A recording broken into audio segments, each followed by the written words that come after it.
Welcome to Nattys Crafts. I'm Natalie. I always do all the crafting. And today, not sure what we're going to do. Surprise, surprise. But it'll be great fun for sure. If you would, go ahead and subscribe. I am so close to having 1,000 subscribers after so long. If you and your friends or your cousins or your brothers or your sisters or your mothers or whoever could just go ahead and subscribe, I could get the 45 more subscribers that I need to hit 1,000. So go ahead and do that for me, would ya? Please. And then go ahead and give the video a big thumbs up. Leave a comment down below. When you subscribe, you should hit the bell so that you know when the next video comes out. So, not sure what we're going to make, but let's go take a look. So first, I saw this wreath from Dave's Wreaths and Things. So it's using one of the wooden wreath forms from Dollar Tree. And so either some twine, but I ended up using raffia. He used twine in his. I believe his twine must have been thicker or something. I'm not a real big twine person anyway, but I liked the wreath that he made, so I figured I could make it work. So I used this roll of raffia. Now they sell those grass hula skirts. Is it a hula skirt? The grass skirts from Dollar Tree. If you get those in the adult size, you can basically do the same thing. So first we're going to stain or paint the wreath form. I was going to do it in black. He did his in black, part of the reason why I liked it. But then I thought everything I have is in black, so let's change it up a little bit. So I tried to make it look a little bit more like a stain, keep the wood color instead of just my normal black. And we're literally just painting all sides of the wreath form, the inside, the sides, and the outside.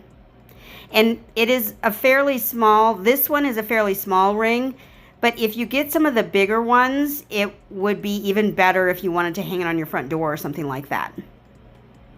And then we're going to attach, I'm using again this raffia, we're going to attach that. So I was able to just tie it in a knot around the edge of the wreath form there. And then I'm just going to cut off that little piece that's sticking out. And then I'm just going to wrap this around and around. Not a whole lot, but enough where it's going to hold a flower, a floral pick. So you kind of have to figure out how much you want. Probably, I don't know, I think I did about 6 times around the wreath form, I think. I don't honestly remember. But you can figure it out how much you want it to be filled up, basically. If you go too low, just keep in mind that you would need to hot glue it or glue it in some manner so that it doesn't slide off the wreath form. So I'm just wrapping it around, and then you see how it's starting to slide a little bit as I get down toward the bottom there. So that's where I ended it, and I just wrapped it around a couple times on that end piece there, and then I'm going to tie the end of my raffia in a little knot. And I'm going to push the knot toward the inside so that you can't see it when looking at the wreath from the front. And then I'm also going to tie it to one of the other pieces of the raffia that's there so that it stays together and doesn't separate. And then we're going to add our floral pick, and I was trying to decide what to use. So I have these little white flowers from the these might not be from Dollar Tree. These might be from Hobby Lobby or somewhere. And then I had these little white beads as well. And I thought maybe they could go together, but they didn't look right. And then I scratched the idea of the beads and just used these cute little white flowers. It is still summer, of course. I am going to put a little bit of a fall twist on here with my bow, but I didn't want it to be overly fall because I want to put this up right now. So I'm gluing these 2 little stems together with that little green leaf in the back there. And then I'm going to just kind of weave it through the pieces of raffia there at the bottom. And then I'm going to take a little piece of this ribbon. This ribbon was very wide. I didn't have any small ribbon that I wanted to use for this. All my small ribbon was like either black, leather, or Christmas. So I didn't want any of those. So I took this little orange ribbon and I just cut it a small piece off. And then I just bent it basically in the middle to make a bow shape, and then I'm going to glue it onto the stem of that flower. And that's it. Simple and easy and so cute. Just very simple, a little bit modern in my opinion, and that's what I like. And then we're going to make this cutting board into a trivet. Kelly Barlow is who I saw do this many years ago. I think it was 4 years ago. And I need a trivet in my kitchen, and the one that I made before with wood blocks, tumbling tower blocks, broke. So I was planning on using this drying mat from Dollar Tree. However, the drying mat is actually very well made. It's not just 2 pieces of cloth together, which I didn't realize until I destroyed it cutting it open. But anyway, so instead I'm going to take this craft paper and use it instead. And I'm using this square trivet. They also have, they don't call it a trivet, they call it a cutting board, I believe. But they also have a round size as well. And what I'm going to do, I'm going to use the square one, and I'm going to find the middle by putting a line across each corner and then putting a line down the middle there with a dry erase marker on the rough side of the cutting board, not on the smooth side, because the smooth side is what we're going to attach the craft paper to. So I'm just making that X, and then I'm finding the middle. Now, if your craft paper doesn't have a designated middle, mine does, because it has like 4 pieces that look like they're together.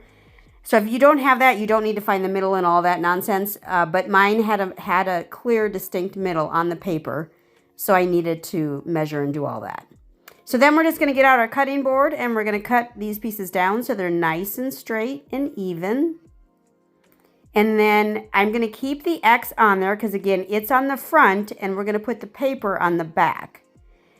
First, we have to take off the little legs. They're these little, like, silicone type legs. And they're just glued on, so you can easily take them off. I thought I was going to need the hairdryer. I ended up not needing the hairdryer. I could just do it with my little knife. And then we do have to clean off some of that residue from those little glue ball stick leg things. So I'm just using some alcohol and a cloth to get all that residue off. If you have Goo Gone, that'd probably be ideal. And then I'm going to take this Dishwasher Safe ModPodge, and I'm going to spread it all over the smooth side of the trivet, of the cutting board. And you have to do it on the smooth side because that's how you're going to be able to see the design the best. I mean, I guess you don't have to. You can do whatever you want, right? But we're going to do it on the smooth side to make it easy for all of us. So once you've got all of that Mod Podge slathered on there, then we have to get the paper lined up. And you're going to line your X, if you have a design that needs a middle, line your X up in the middle of your paper there and just put it down. And you'll want to hold it down just a bit to press it down well. And then I did wipe off any of the extra Mod Podge that's squeezed out of the sides. And then I'm going to flip it over, and then I'm going to kind of squeegee it out a little bit to make sure there are no bubbles or gaps or anything like that. And then we're going to put another layer of Mod Podge on top of the paper, because at this point it's just paper, craft paper, cardstock. So I'm going to actually end up doing 2 layers of Mod Podge on top of the paper side, which is the back side. Keeping in mind the front side is still the cutting board. Then I'm going to dry it off really well with my hair dryer. Make sure everything looks good and the way I want, and it does. And then I'm just going to take a knife to the edge just to make sure that there's no little scragglers hanging out. And we're going to super glue the legs back onto the back of the cutting board, which is now going to be a trivet. And that's it. Simple and easy. And since it is made to be in the kitchen, it is kitchen safe, or it's not dishwasher safe. I wouldn't put it in the dishwasher. But you can clean it without worrying. And I thank you so much for stopping by Nattys Crafts today. I sure hope that you can give the video a big thumbs up. Leave a comment down below. Be sure to subscribe. I am really trying to get to 1,000 subscribers by Friday, August 2nd. We are so close.